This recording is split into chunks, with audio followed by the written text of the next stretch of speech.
Hi friends, ప్రేమలు మలయాళంలో release అయిన ఈ సినిమా సంచలన విజయం సాధించింది. ఈ సినిమాని తెలుగులో డబ్ చేసి రిలీజ్ చేస్తున్నారు. అది చాలా మంచి పని, ఎందుకంటే రీమేక్ చేసి పాడు చేయడం కన్నా డబ్ చేసి రిలీజ్ చేయడం బెటర్. ఇంకా ఈ సినిమా హైదరాబాద్ నేపథ్యంలో సాగడం మరొక ప్లస్ పాయింట్. తెలుగు నేటివిటీకి దగ్గరగా ఉండడం.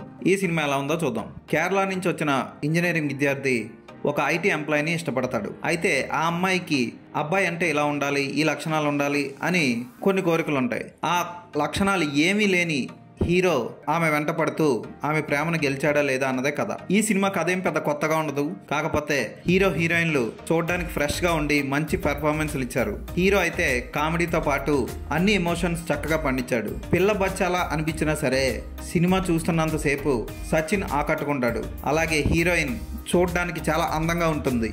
కానీ ఈ టైప్ ఫేస్లన్నీ ఒక సినిమాకే పరిమితం అయిపోతాయి. ఉదాహరణకి 96 తమిళ్ వెర్షన్లో యాక్ట్ చేసిన అమ్మాయి త్రిష యంగ్గా ఉన్నప్పుడు క్యారెక్టర్ చేసిన అమ్మాయి ఆ సినిమాతో అందరినీ ఆకట్టుకుంది. కానీ తర్వాత ఆమెకి మంచి అవకాశాలు రాలేదు, అద్భుతమైన పేరు కూడా రాలేదు. సో ఈ సినిమా హీరోయిన్ కూడా వన్ సినిమా వండర్గా మిగిలిపోతుంది అనడంలో సందేహమే లేదు. ఫోటోగ్రఫీ బాగుంటుంది. తెలంగాణ సాంగ్స్ కూడా ఉంటాయి, తెలుగులోనే ఉంటాయి, మలయాళంలో కూడా. అలాగే ఎడిటింగ్ చాలా బాగా చేశారు. ముఖ్యంగా సౌండ్ డిజైనింగ్ చాలా బాగుంది ఈ సినిమాకి. క్లైమాక్స్ కూడా కొంచెం ఓవర్గా అనిపించినా సరే పర్వాలేదులే అనిపిస్తుంది. ఈ సినిమాని యూత్ అందరూ ఖచ్చితంగా ఇష్టపడతారు, నో డౌట్. ఈ సినిమాని థియేటర్లో ఒకసారి చూడొచ్చు. ఈ సినిమాకి నేను ఇచ్చే రేటింగ్ 3/5.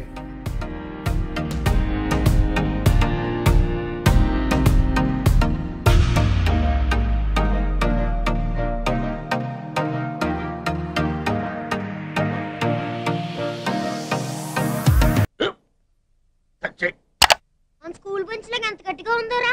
కొట్రా, కొట్టు, పర్లేదు, కొట్టు. బాబాయ్ ఏంటి నువ్వు కొడతావా? కమా బిట్ మీ యార్. వద్దు బాబాయ్. వాణ్ణి నేను కొట్టడం లేదమ్మా, వాణ్ణే నన్ను కొట్టమంటున్నాను. నువ్వేం కంగారు పడక్కర్లేదు.